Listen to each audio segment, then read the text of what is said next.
Hello, today we are discuss about algebra of statements. Now in this article you can see some laws which are used to solve some examples and as well as in application of logic also. Now first, idempotent law.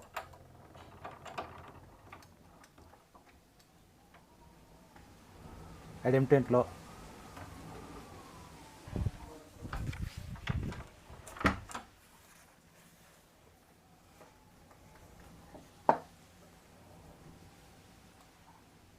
P conjunction P is equivalent to P and P disjunction P is equivalent to P. Together these are called idempotent law.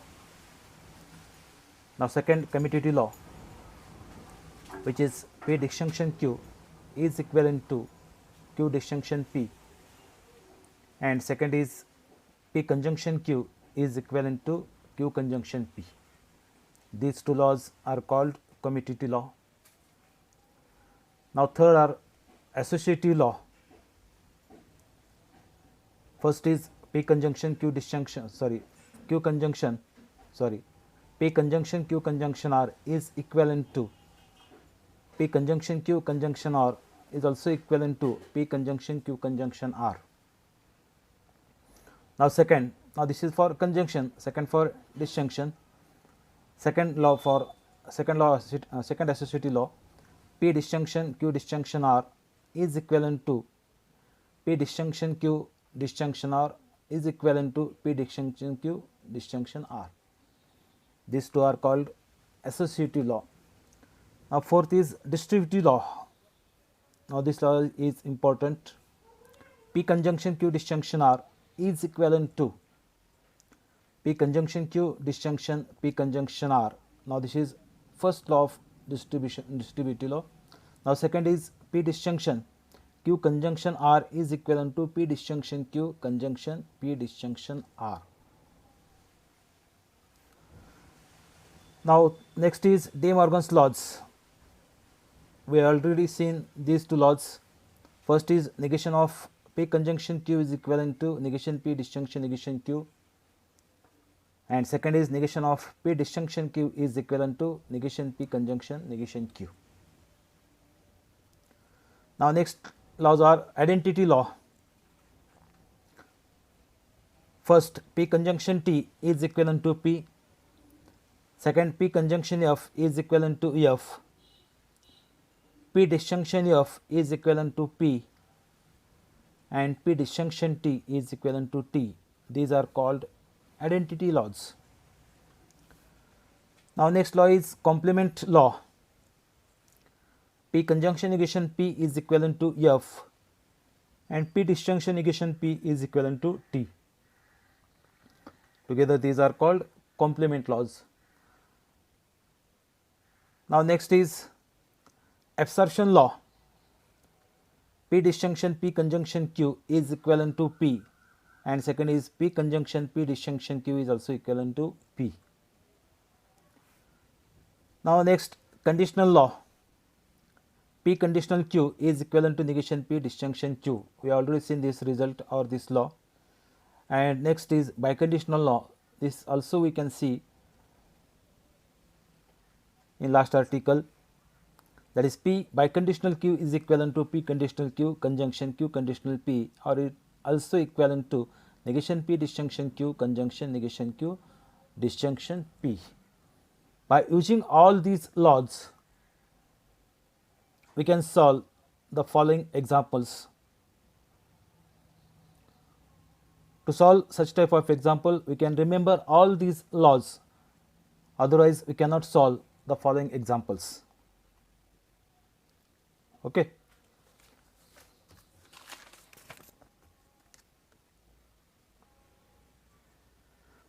Now exercise 1.4, question number 2. Rewrite the following statements without using if then. Rewrite the following statements without using if then. Now first example is, if a man is the judge, then he is honest. Now we can write this statement without using if then. Now here is if then we can write this statement as without using if then. Therefore, for this first we can consider, let P stands for a man is judge and Q stands for he is honest. Therefore, the symbolic form of the given statement is P conditional Q. But we know that the result P conditional Q is equivalent to negation P disjunction Q. We have already seen this result, P conditional Q is equivalent to negation P disjunction Q. Then by using this result, the above statement can be written as, therefore the given statement can be written as, if negation P, if a man is not a judge, disjunction or he is honest. Therefore, if a man is not a judge or he is honest, now here we can neglect or we can omit if then and rewrite the given statement as, if a man is not a judge or he is honest. Now I can take the second example, if 2 is rational number, then root 2 is irrational number. Again we can consider P and Q, let P stands for 2 is rational number and Q stands for root 2 is irrational number. Again we can write the symbolic form of the given statement. Therefore, the symbolic form of given statement is P conditional Q. Again we know that the result P conditional Q is equivalent to negation P disjunction Q. Then by using this result we can write the given statement as, if 2 is not a rational number, if 2 is not a rational number, 2 is not a rational number or root 2 is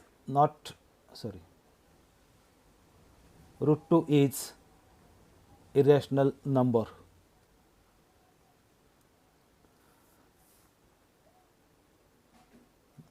In first example, so a man is not a judge or he is honest. We can omit if, therefore this is not. If a man is not a judge or he is honest. Now in second example also, 2 is not a rational number or root 2 is irrational number. Now third example you can solve in home. This example is for homework. Now question number third, without using truth table prove that. Now first example is P biconditional Q is equivalent to P conjunction Q disjunction negation P conjunction negation Q. Now we can show these two statements are equivalent without using truth table.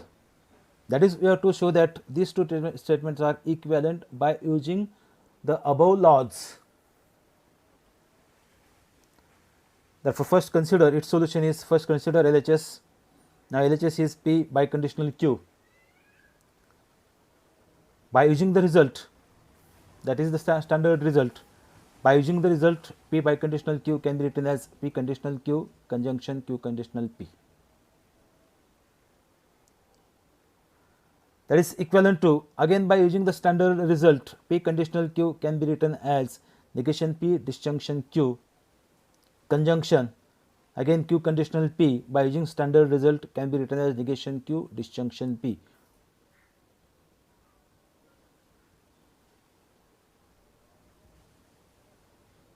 By standard result.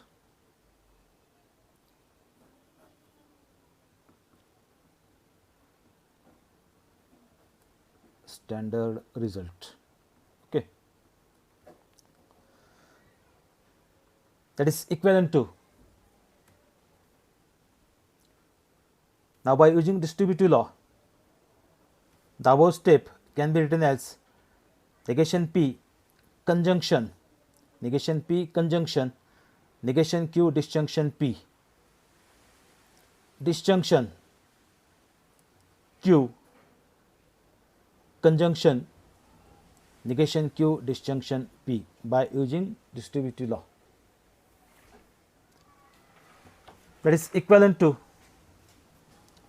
again by using distributive law, it can be written as negation P conjunction negation Q disjunction negation P conjunction P.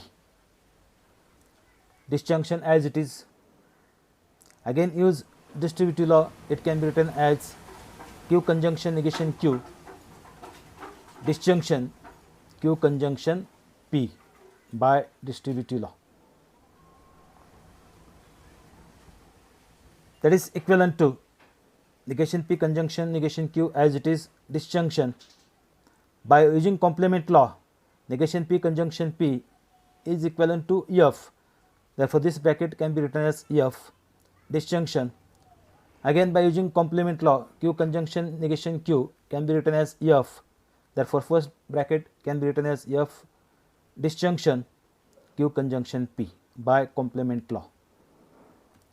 That is equivalent to negation P conjunction negation Q as it is, or it can be written as by using identity laws, that is P disjunction F. If we consider this bracket as P, then P disjunction F, that is equivalent to P.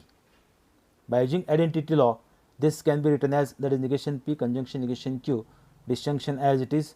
Again by using conjunction law, identity law, F disjunction Q conjunction P, that is equivalent to Q conjunction P. Therefore, by using identity law, it can be written as negation P conjunction negation Q disjunction Q conjunction P. Then by using commutative law, negation P conjunction negation Q as it is, disjunction is also as it is. By using commutative law, Q conjunction P is equivalent to P conjunction Q. Therefore, from the above step we can write it as negation P conjunction negation Q disjunction P conjunction Q by using commutative law. That is equivalent to, again by using commutative law,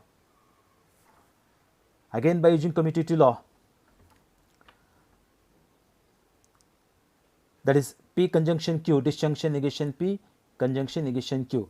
Now the commutative law is, that is P disjunction Q is equivalent to, that is Q disjunction P. A similar case is here. Therefore, P conjunction Q disjunction negation P conjunction negation Q by commutative law,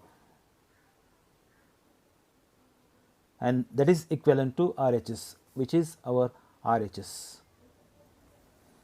Therefore, P biconditional Q is equivalent to, P conjunction Q disjunction negation P conjunction negation Q. Now, this example is asked for 4 marks in our board exam. Therefore, to solve such type of examples, we can remember the above laws. Now, I can take the second example.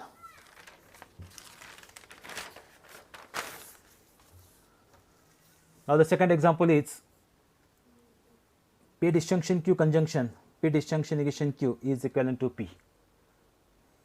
Again, we can consider the LHS of given statement pattern, that is P disjunction Q conjunction P disjunction negation Q, that is equivalent to, by using distributive law, it can be written as P disjunction in bracket Q conjunction negation Q by using distributive law,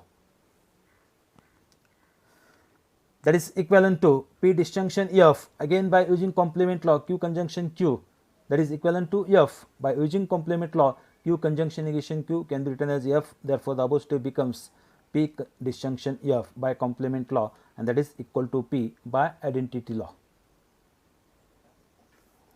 which is our RHS. Therefore, P disjunction Q conjunction P disjunction negation Q is equivalent to P. Again, I can solve one more example. Third, P conjunction Q disjunction, second bracket negation P conjunction Q disjunction, third bracket P conjunction negation Q is equivalent to P disjunction Q. Now, again we can consider LHS. First bracket P conjunction Q disjunction, second bracket negation P conjunction Q disjunction, third bracket, P conjunction negation Q. In the first two bracket, I can use distributive law. First we can use commutative law. First we can use in first bracket use commutative law. Therefore, P conjunction Q can be written as Q conjunction P. Disjunction as it is. Again here is we can use commutative law. Negation P conjunction Q can be written as Q conjunction negation P. Disjunction third bracket as it is by commutative law. That is equivalent to. Now for first two bracket we can use distributive law. Then we can write Q conjunction P disjunction P disjunction third bracket as it is P conjunction negation Q by distributive law. By using complement law, P disjunction negation P can be written as T, or P disjunction P is equivalent to T. Therefore, Q conjunction T disjunction this bracket as it is P conjunction negation Q by using complement law. Again by using identity law, Q conjunction T is equivalent to Q. Therefore, first bracket can be written as Q disjunction, second as it is P conjunction negation Q by identity law. By using distributive law, the above step or the above statement can be written as Q disjunction P conjunction Q disjunction negation Q by distributive law. In first bracket I can use commutative law. Here is Q disjunction P. By using commutative law we can write it as P disjunction Q conjunction Q disjunction negation Q by commutative law. Now first P disjunction Q as it is conjunction. Again by using complement law, Q disjunction negation Q is equivalent to T. Therefore, Q disjunction negation Q can be written as T. Therefore, we get P disjunction Q conjunction T by complement law, and that is equivalent to P disjunction Q by using identity law. That is P conjunction T that is equal to P. By identity law, it can be written as P disjunction Q. Therefore, P conjunction Q disjunction negation P conjunction Q disjunction P conjunction negation Q is equivalent to P conjunction Q. Now the fourth example is for homework. I already asked that to solve such type of examples we can remember the above laws, otherwise we cannot solve the examples. Okay, thank you.